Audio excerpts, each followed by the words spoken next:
This episode is sponsored by the Hollywood Casino at Charlestown Races in West Virginia. Looking for New Year's Eve plans? Don't miss Hollywood Casino's pre-New Year's Eve party with Purple Experience in the Event Center on Saturday, December 29th. Receive 2 complimentary drinks with each ticket purchased. Details and tickets at HollywoodCasinoCharlestown.com. Must be 21 to enter the casino floor and attend a show. Gambling problem? Call 1-800-GAMBLER.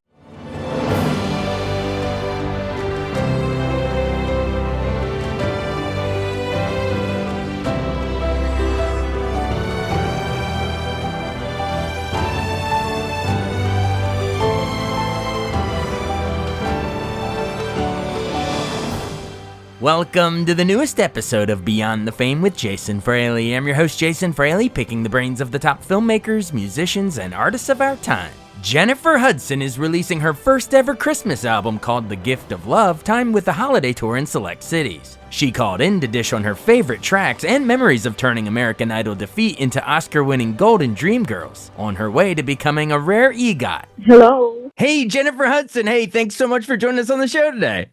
Thank you for having me.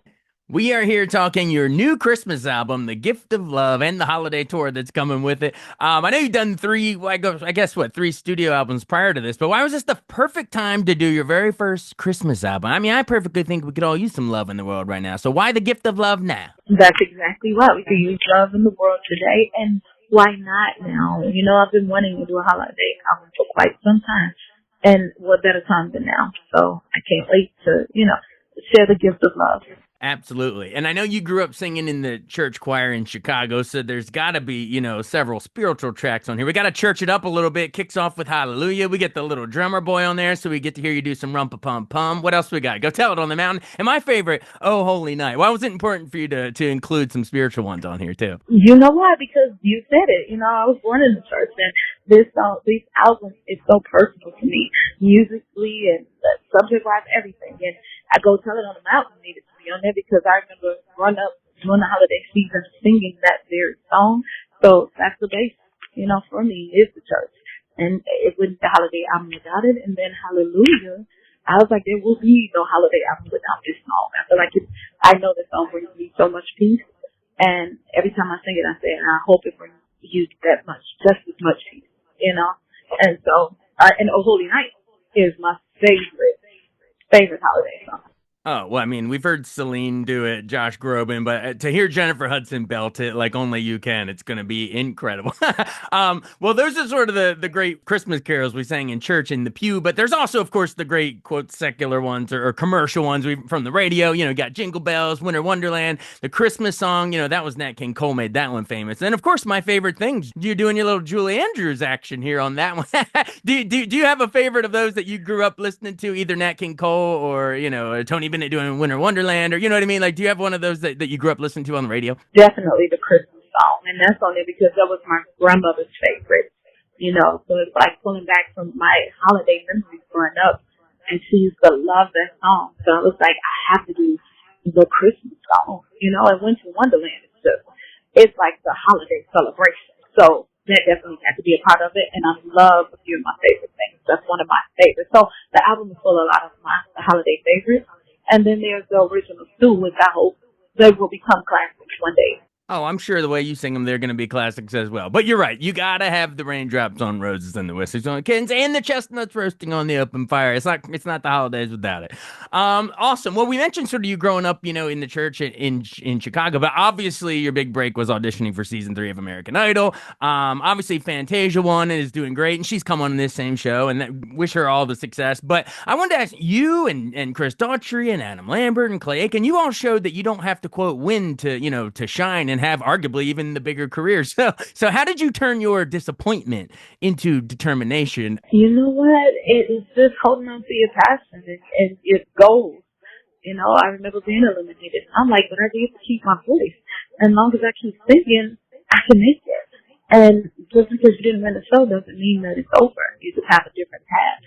and I created my own path, and I've been here over 20 years. Absolutely. Of course, you showed everybody because the Oscar-winning breakthrough in Dreamgirls in 2006. I always thought it was a role you were born to play because the Broadway version of the musical, I believe, came out the year you were born. So you were born to play that feat.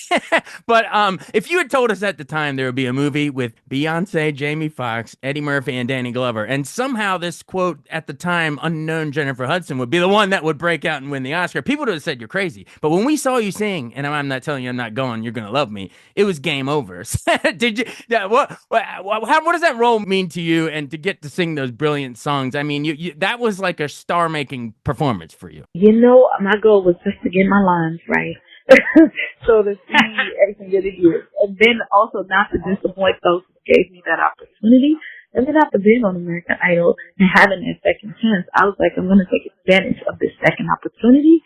And it was an honor to be in there with the huge hitters like Eddie Murphy, Jamie Foxx, Beyonce, Danny Glover. And I'm like, wow. And I get to do the big song. Are you serious?